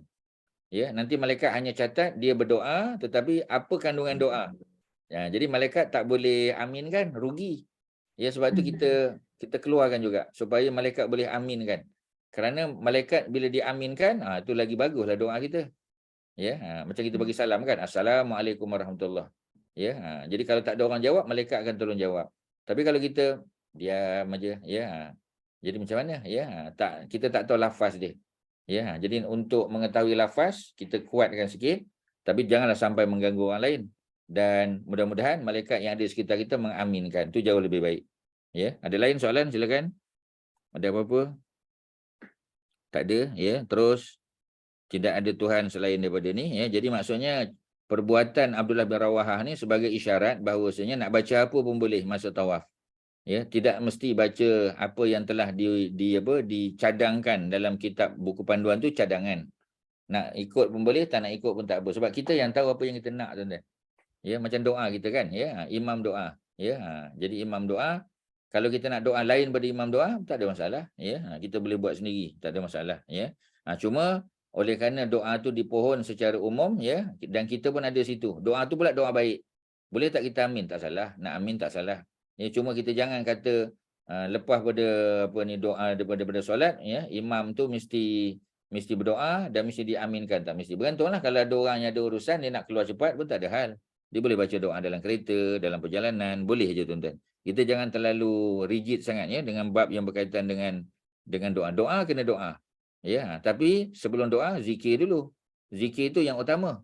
Ya, baca apa kita panggil tasbih, tahmid, takbir, ayatul kursi, qul huwallahu 3 kali, qul a'udzu birabbil falaq, qul a'udzu birabbin nas. Ya, selepas subuh, selepas maghrib 3 kali, yang lain-lain waktu sekali. Ya, kemudian apa lagi? Semualah, ya, yang diajar oleh Nabi, ya. Waktu pagi, Allahumma inni as'aluka ilman nafi'an, ilmu yang bermanfaat. Ya, wa rizqan thayyiban, rezeki yang baik, wa amalan mutakabbalan, dan amal yang diterima. Minta ilmu yang bermanfaat, minta rezeki yang baik. Rezeki yang baik itu merangkumi semua. Ya, rezeki yang baik itu mana? Rezeki yang murah, rezeki luas, berkat, ya, di apa kita panggil, diberkati semua tu. Ya, itu istilah yang digunakan oleh Nabi adalah rizqan thayyiban. Tak perlu rizqan thayyiban apa ni, wasi'an mubarakan, ya, tak perlu. Sebab bila Nabi ajar doa macam tu, kita follow saja. Itu doa yang terbaik lah, pasti. Ya, sama juga, ya, yang terakhir ialah amalan yang diterima. Sebab kita tak nak amalan banyak tapi Allah tak terima. Jadi Nabi anjurkan, ya. Boleh tak baca sebaik saja selepas kita istighfar, boleh. Tengah-tengah pun boleh, di hujung pun boleh, tak ada masalah. Asalkan kita baca. Ya, tidak disebut timing secara pasti, maknanya exactly mesti baca waktu selepas solat ke, selepas salam ke, tak. Ya, malah nak baca dalam solat pun tak salah juga, ya, sebab di hujung solat selepas fil alamina innaka hamidum majid, kita boleh baca apa saja doa yang baik. Ya, Nabi kata apa ni, is'al masyita, mintalah apa saja yang kamu nak, tapi minta benda-benda yang baiklah. Ya, bukan sampai ke peringkat mencelakakan orang, tak. Ya, tidak sampai ke peringkat cerai berai keluarga, ya, ataupun hubungan adik-beradik, ya, tak. Kerana apa? Kerana itu semua doa-doa yang dilarang. Kemudian apa lagi tuan-tuan, ya? Tidak ada Tuhan yang selesai. Rasulullah tawaf di Kaabah dalam keadaan menunggang tunggangannya. Nabi naik unta, ya, kerana yang ada di sekitar Nabi 2,000 orang. Ya, dan kemudian mata-mata, ya, maknanya orang-orang Quraisy yang berada di atas bukit tengok je apa Nabi buat, ya. Jadi Nabi ajar mereka juga. Sebab nanti bila mereka masuk Islam, mereka dah tahu macam mana nak buat. Sebab walaupun mereka tengok pada masa jahiliah, ya, tapi akhirnya mereka apa kita panggil, ya, mereka boleh apa ni mempelajari perkara tersebut kerana mereka dah tengok, ya, mereka dah belajar pada Nabi. Salah tak, ya, masa mereka belajar mereka masih kafir, kemudian mereka beramal dengan apa yang mereka dengar, mereka tengok daripada Nabi ketika mereka masih kafir, tak salah. Ya, cuma mereka kena buat confirmation lah, mungkin bacaan-bacaan tertentu mereka tak tahu. Sebab tu Nabi tidak memberatkan sangat ketika tawaf bacaan, ya, perbuatan tu lebih. Bacaan tu personal, kita boleh minta apa yang kita nak, tuan-tuan, ya. Kemudian Rasulullah tawaf di Kaabah dalam keadaan menunggang tunggangan dan beristilam, ya. Beristilam ni maknanya Nabi apa kita panggil, Nabi tidak menyentuh, ya. Nabi tidak sentuh sebab dekat, ya, ataupun Nabi isyarat saja. Kalau isyarat daripada jauh, istilam ni Nabi gunakan tongkat baginda, ya, menyentuh Hajar Aswad, ya. Sebab Hajar Aswad tu macam sekarang dia letakkan minyak kat situ, ada minyak wangi. Jadi kalau kita sentuh, seolah-olah kita pakai minyak wangi tu. Sebab kita duduk dalam ihram.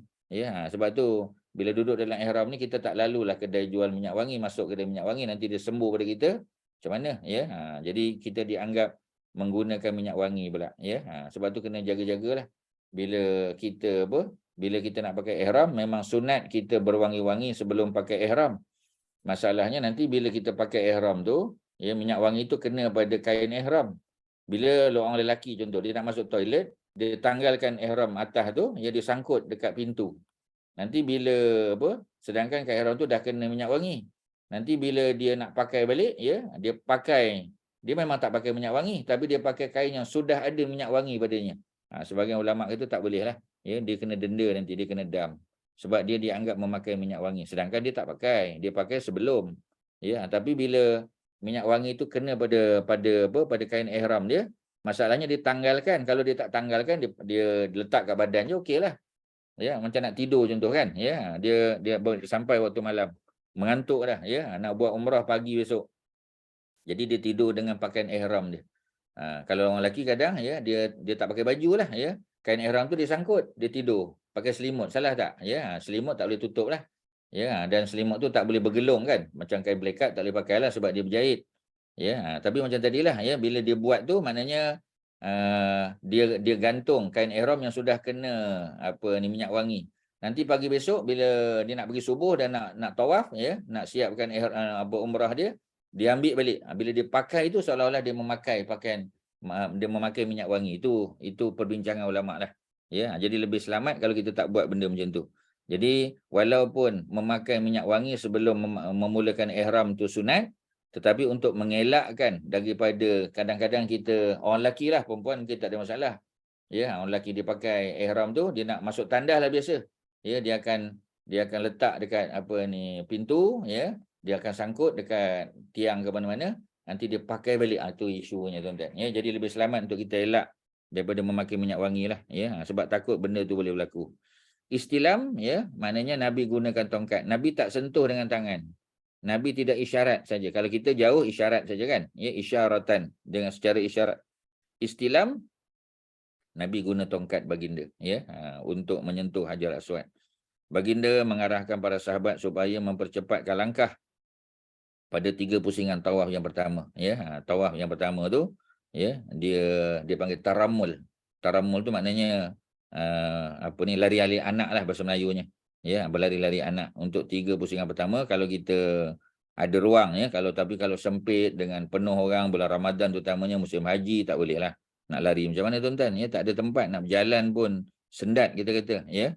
Jadi 3 yang pertama saja dengan tujuan menunjukkan kekuatan mereka, sebab orang Quraisy nak bunuh orang Islam dan mereka dapat tahu Nabi dan para sahabat sebagainya mereka kena demam panas.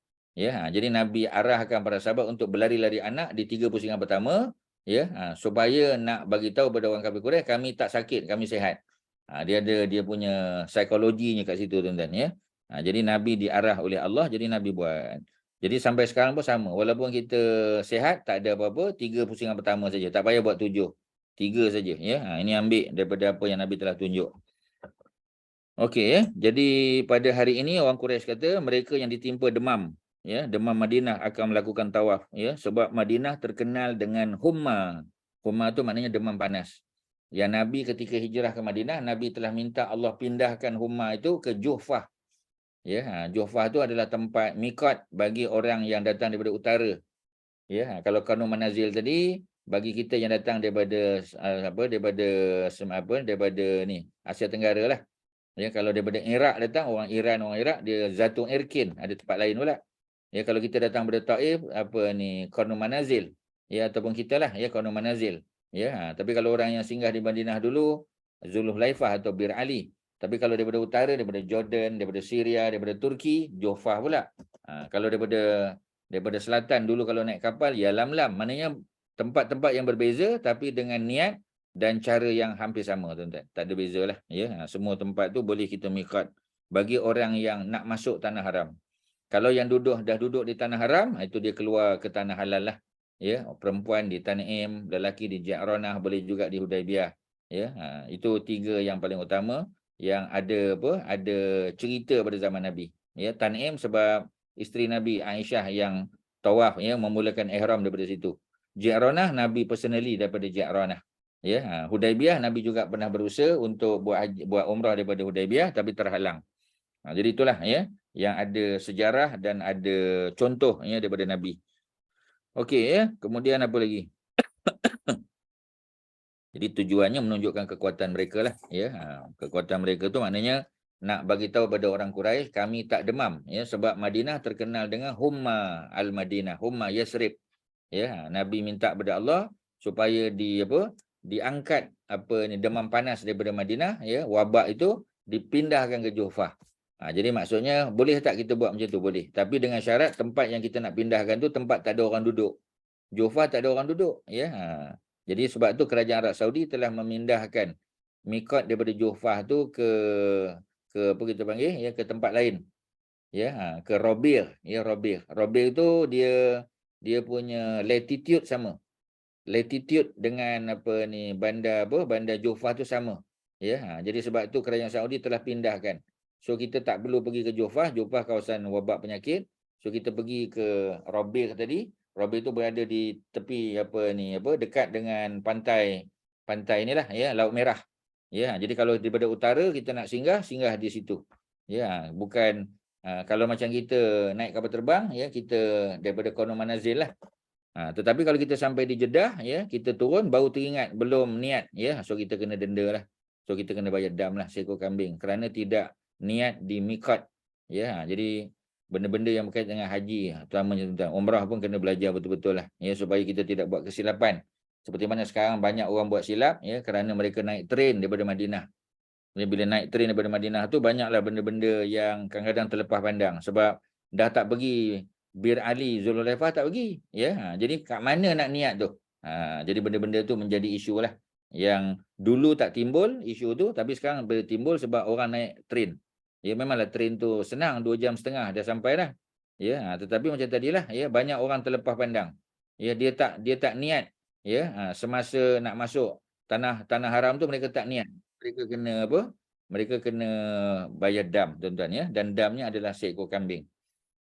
Jadi apa lagi? Tawaf selesai, kekuatan mereka ini kerana orang musyrikin berkata pada hari ini mereka orang Madinah, Nabi dan para sahabat kena demam, ya, dan akan melakukan tawaf. Maka Rasulullah bersabda, semoga Allah merahmati mereka yang memperlihatkan kekuatan dirinya kepada musuh. Ya, jadi dapat rahmat. Rasulullah melakukan ittiba, ya, dan membuka lengan kanannya lagak seorang pemuda. Jadi yang dibuka, ya, yang mesti sentiasa dihadapkan ke Kaabah adalah bahu kiri, ya, tetapi yang dibuka adalah bahu kanan sebab tujuannya nak tunjuk orang duduk atas bukit tu. Orang duduk atas bukit tu hanya dapat melihat bahagian kanan. Bahagian kiri kita hadapkan ke Kaabah, ya. Jadi yang dibuka lengan tu bukan sebelah kiri tapi sebelah kanan. Tetapi kalau dia bimbang, takut, ya, akan berlaku orang sentuh dan sebagainya, dia boleh tutup saja, tak ada masalah, tuan-tuan. Ya, dan ketika sa'i kita tengok ramai orang buka sebelah kanan, tak perlu. Sa'i tutup, ya, hanya ketika tawaf saja. Itu pun sebahagian pendapat para ulama, tawaf yang pertama. Tawaf yang seterusnya tak payah. Ya, kalau kita mengulangi umrah kerana kita nak buat badal umrah untuk bapa saudara kita yang dah meninggal tak sempat nak buat umrah, ya. Jadi untuk kedua, ketiga, keempat tak perlu. Ya, ada pendapat macam tu kata yang pertama saja. Cuma dalam mazhab Syafi'i kita agak sedikit longgarlah dalam bab ni, maknanya asalkan dia buat umrah, ya, maka dibuka bahagian kanan. Tapi kadang-kadang kita rasa was-was, ya, takut tersentuh dengan orang. Boleh tak tutup saja? Tak ada masalah, boleh. Ya, walaupun kita tak dapat pahala buka bahu sebelah kanan bagi orang lelaki, tetapi kita ada keselesaan, mana hati kita tenang. Ya, kalau ada orang sentuh pun tak ada hal sebab kita dah tutup. Ya, itu lebih membawa kepada ketenangan, tuan-tuan. Ya. Kemudian muslimin juga melakukan perkara yang sama, ya, mereka ikut macam Nabi buat, ada 2,000 orang, ya, asalnya 1,500, tahun yang ke-6 mereka pulang, tahun depan mereka buat 1,500 orang semua kena buat kecuali yang telah meninggal dunia dan tambah 500 lagi. Kotanya ada tambahan 2,000, ya. Tahun yang ke-6 1,500 orang, tahun yang ke-7, ya, ketika mereka datang buat umrah qada ada 2,000 orang, tuan-tuan. Dan muslimin menyempurnakan tawaf di Kaabah dalam keadaan aman, ada yang bercukur dan ada yang bergantung. Ya, bergunting sebagaimana yang pernah dilihat dalam mimpi. Mimpi siapa? Mimpi Nabi. Ya, Nabi bermimpi. Okey, ya, itu dia punya kita panggil, ya, dia punya cerita tentang Nabi punya umrah yang pertama. Ya, ini adalah umrah pertama Nabi itu tahun yang ke-6 terhalang. Umrah yang kedua umrah qada. Ya, yang pertama tu sebab apa dipanggil umrah juga? Sebab dah berniat, ya. Cuma mereka terhalang, pahalanya dapat. Itulah umrah pertama. Umrah kedua adalah umrah qada. Ya, umrah ketiga adalah umrah daripada Ji'ranah yang Nabi buat. Dan umrah yang terakhir adalah umrah yang Nabi buat bersama dengan haji, ya, ketika, ya, tahun yang ke-10. Jadi ada 4 kali. Ya, umrah pertama gagal, pahala dapat. Umrah kedua umrah qada, ganti umrah yang pertama. Umrah ketiga Ji'ranah, ya, ketika berlakunya perang Hunain. Yang keempat adalah, ya, umrah yang Nabi buat sekali dengan haji. Ya, maknanya Nabi buat haji qiran. Nabi niat dua-dua, ya. Nabi niat bukan umrah saja, Nabi niat haji juga, ya, sebab Nabi tak buat umrah sebelum haji dan Nabi tak buat umrah selepas haji. Kalau Nabi buat umrah sebelum haji itu dipanggil haji tamattu'. Ya, buat dulu umrah kemudian tahallul, tunggu sampai masuk hari wukuf, ya, untuk pergi ke Arafah. Ya, ataupun kita pergi ke Mina dulu pada hari tarwiyah, kan, seperti mana biasa kita buatlah, ya. Mungkin tuan-tuan yang pernah pergi haji dengan ustaz, ya, kita, ya, buat macam tu seperti mana Nabi ajarlah. Ya, hari ke-8 pergi ke Mina, duduk 1 malam, ya. Kemudian besok selepas waktu duha baru kita bertolak ke kita panggil ke wukuf di Arafah. Ya, jadi kita ada tidur 1 malam, tapi kita kena ada penempatan lah, ya. So biasanya kita sewa lah. Kita sewa kemah di Mina tu, ya, supaya kita selesa lah, ada tempat tidur, ada tempat buang air, ya, ada caterer untuk makan dan sebagainya. So yang itu taken care lah, ya. Cuma macam tadilah, bukan semua orang yang dapat peluang. Ya, mungkin dengan tabung haji tak sempat lah, ya, sebab ramai, ya. Jadi jamaah yang ada kemampuan, ya, dia pergi ke Mina dulu sebelum ke Arafah, ya. Arafah hari yang ke-9 wukuf. Mina hari yang ke-8, ya. Jadi kita pergi ke Mina dulu, ya, tidur 1 malam, ya, sembahyang kita panggil, ya, kita sembahyang di sanalah, ya. Maknanya maghrib, isyak, ya, kemudian daripada Zuhur lah, ya. Daripada Zuhur Zuhur, asar, maghrib, isyak, besoknya subuh, waktu duha, selepas duha kita keluar ke Arafah, ya. Itu kalau kita pergi dengan swasta boleh lah, ya. Maknanya 1 bah 2 bah tu boleh buat. Tapi kalau ramai-ramai mungkin dari segi pengurusannya payah sikit lah, ya. Okey, itu pengalaman tuan-tuan, ya, mungkin sedikit berbeza tapi itulah yang diajar oleh Nabi, ya, seperti mana yang Ustaz sampaikan tadi. Ustaz, yang ketiga tadi Umrah Hudaibiyah ya? Yang ketiga umrah, yang kedua Hudaibiyah. Yang pertama tu Hudaibiyah tetapi terhalang. Itu yang pertama. Jadi bila terhalang kena qada. Jadi umrah qada tu yang kedua lah. Ya, umrah qada yang kedua. Yang ketiga adalah umrah Ji'ranah. Ji'ranah. Ya, Ji'ranah tu selepas perang Hunain. Ya, perang Hunain, ya, Nabi bawa harta rampasan perang ke sempadan tanah halal, tanah haram. Ji'ranah tu tanah halal, tanah haram lah tu. Ya, di sempadan. Ya, kemudian yang terakhir adalah umrah yang Nabi buat bersekali dengan haji. So jadi ada 4 umrah yang Nabi buat. Haji Nabi sekali, umrah ada 4 kali. Tetapi yang berjaya dilakukan hanya 3 kali lah. Sebab umrah Hudaibiyah yang pertama tu terhalang. Pahala dapat. Umrah kedua qada, itu selesai dapat. Umrah ketiga Ji'ranah selesai dapat. Umrah yang keempat bersama dengan haji pun selesai. Jadi Nabi buat 4 kali cubaan untuk umrah, 3 kali berjaya. Haji memang sekali sajalah. Ya, tak ada pilihan lah, memang sekali saja. Sebab lepas 2 bulan Nabi balik, Nabi diwafatkan oleh Allah Subhanahu Wa Taala. Terima kasih Ustaz. Ya, sama. Ada lain silakan tuan-tuan, ada soalan? Ada apa-apa? Ya, kalau ada soalan silakan. Shirin ada apa Shirin? Ya. Ada soalan perempuan? Ya. Ada Kak Abidah ada soalan? Diam tu mana faham tuan-tuan, ya. Sebab ada banyak maklumat ni tuan-tuan. Ustaz tak pasti tuan-tuan boleh catat tak, ya, nota-nota tambahan tu. Ya, jadi kalau tuan-tuan diam tu Ustaz anggap tuan-tuan faham lah, ya. Tapi kalau tak faham better tanyalah, ya. Better ask tuan-tuan, ya. Jangan diam aja. Nanti bila tuan-tuan pergi buat umrah, tuan-tuan buat kesilapan. Tuan-tuan pergi haji, tuan-tuan buat kesilapan, ya. Kesilapan tu bukanlah kita kata macam berdosa tak, ya, tapi tuan-tuan kena, dia akan mengurangkan pahala sebab kita tak ikut peraturan macam Nabi ajar tu. Pasal agama ni dia detail tuan-tuan, ya. Bab haji, bab umrah, even bab solat, ya, bab zakat, ya, bab kehidupan harian, dia ada panduan-panduan dia. Ya, yang kita kena faham sungguh. Ya, sebab kalau agama ni senang sangat tuan-tuan, ramailah orang dapat PhD tuan-tuan, ya. Semua orang boleh dapat PhD, boleh dapat master, tak kan? Macam juga bidang-bidang lain. Ya, sebab ada pendetilan. Ya, mungkin kita faham secara touch and go, tak cukup tuan-tuan. Agama ni kita kena faham sungguh. Ya, bab dunia kita kurang pandai, dia tidak menyebabkan kesan yang terlalu besar lah kepada akhirat kita. Tapi kalau bab agama, kalau kita buat salah, tu besar kesannya, implikasinya di akhirat besok. Ya, mungkin kita tak pandai tentang nak baiki kereta, ya. Kalau rosak tak tahu apa nak buat, kita hantar workshop, kita main bayar saja. Ya, itu mungkin rugi dari segi material lah, wang ringgit. Ya, tapi kalau agama ni dia rugi sampai ke akhirat besok tuan-tuan. Ya, jadi kena belajar betul-betul, sungguh-sungguh. Okey, ya. Ustaz, Ya, silakan. kalau buat umrah berkali-kali tu boleh ke Ustaz? Mazhab Dalam Imam Ahmad tak boleh. dalam sekali perjalanan lah. Faham. Ya.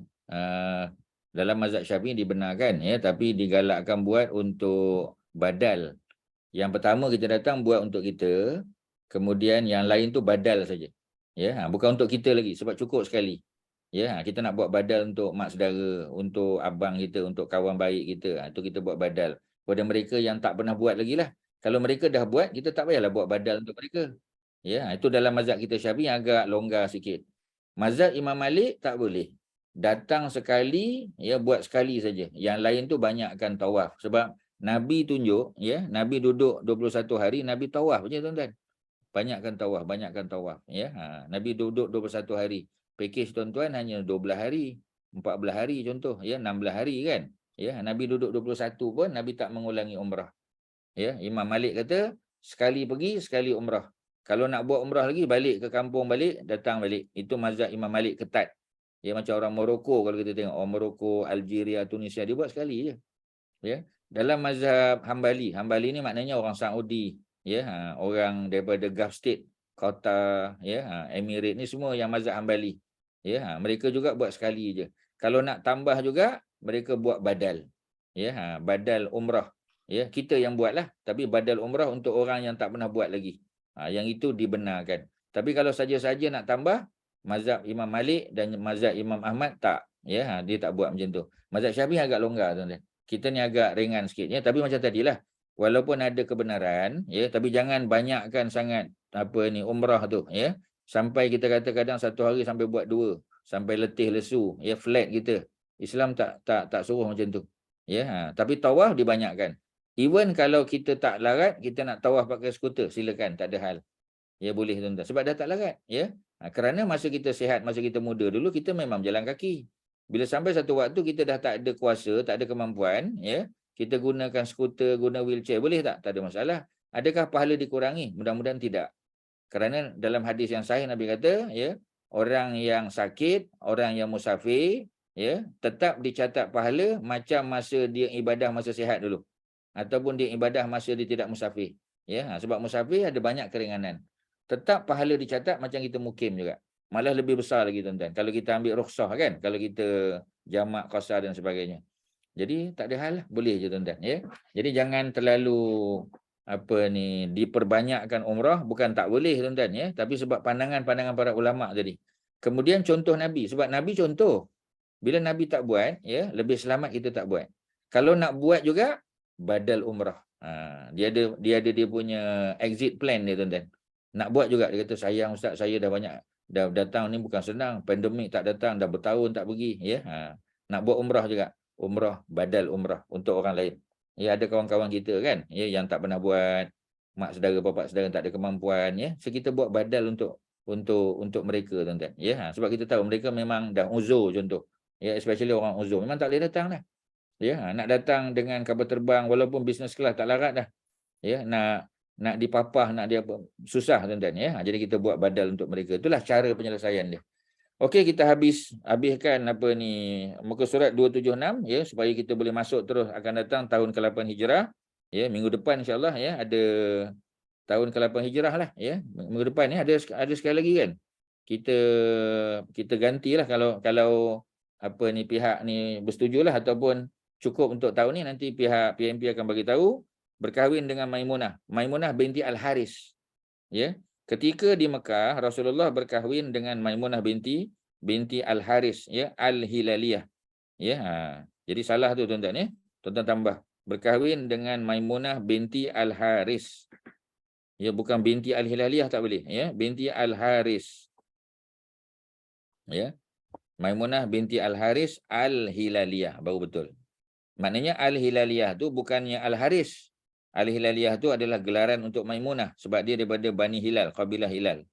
Bekas isteri bapa saudaranya Hamzah bin Abdul Muttalib.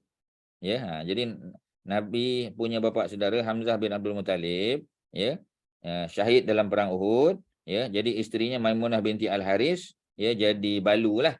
Ya, jadi pada tahun yang ke-7 Hamzah telah wafat pada tahun yang ke-3 perang Uhud. Ya, tahun 3, 4, 5, 6, 7. Maknanya dah 4 tahun lah.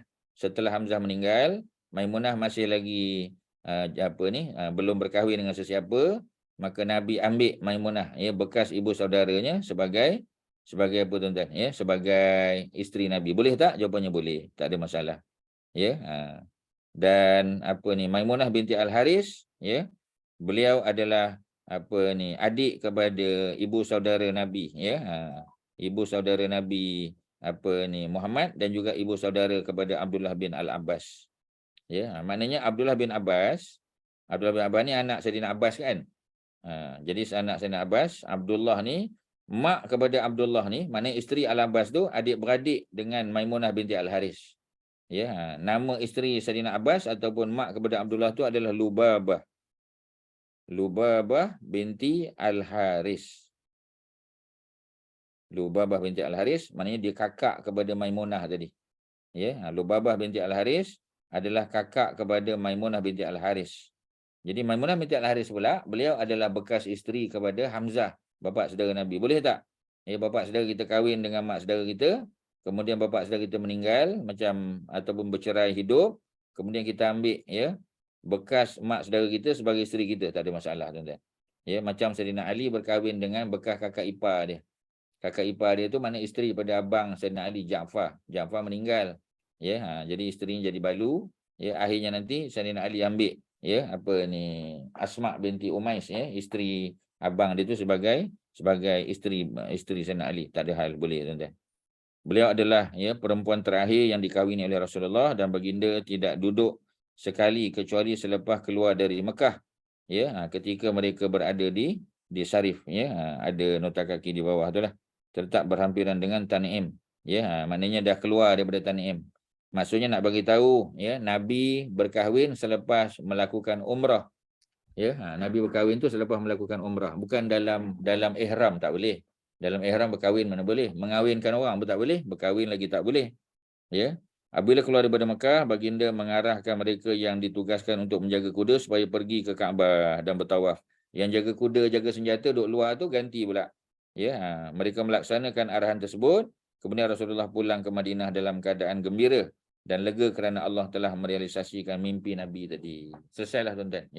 Itu dia punya kita panggil perbincangan kita yang berkaitan dengan tahun yang ke-6, tahun yang ke-7 lah. Tahun ke-7 selesai. Tahun yang ke-8 akan datang lah. Ada apa-apa soalan silakan. Kalau ada lagi. Ustaz, Syuib sini, minggu depan kita nak buat kelas Terserah. Sebab kalau minggu nak depan, saya proceed. terserah pada jamaah. Takut ramai yang cuti kan hujung tahun sebelum sekolah. Takut orang cuti lah. Orang cuti. Ustaz tak payahlah. Tak payah kot. Okey. Sebab yalah, takut tak ada orang pula nanti. Tak ada orang pula ya. Kita okey je kan, tapi takut jamaah. Kita jumpa tahun depan lah. Minggu kedua balik lah. Minggu kedua Januari insyaAllah kalau tak ada apa-apa. Okey, sekadar tu terima kasih pada semua. Ada soalan? Syariah dan Ba'as. Apa Ba'as? Syariah tu adalah pasukan yang dihantar oleh Nabi, tapi tidak diketuai oleh Nabi. Syariah ni kumpulan kecil lah, 30 orang, 50 orang, 100 orang. Ba'as tu daripada bahasa Arab, Ba'asa. Ba'asa tu makna diutus. Nabi diutus. Itu dipanggil Bi'sah, ataupun Sayyidina Umar hantar Sa'ad bin Abi Waqqas untuk lawan dengan orang Parsi, itu dihantar macam tu. Pasukan tu dipanggil syariah. Penghantaran tu oleh pemimpin. Ada persamaan tapi bukanlah sebiji sama. Bi'sah tu penghantaran tu, perbuatan dia. Syariah tu kumpulan tu. Tu beza dia tuan-tuan. Okey, sekadar tu wasallallahu ala sayidina Muhammadin wa ala alihi wasahbihi wasallam. Alhamdulillahirabbil alamin. Assalamualaikum warahmatullahi wabarakatuh. Terima kasih PMP dan semua yang menyumbang dalam program kita. Terima kasih Ustaz. Sama. Terima kasih Ustaz. Sama ya.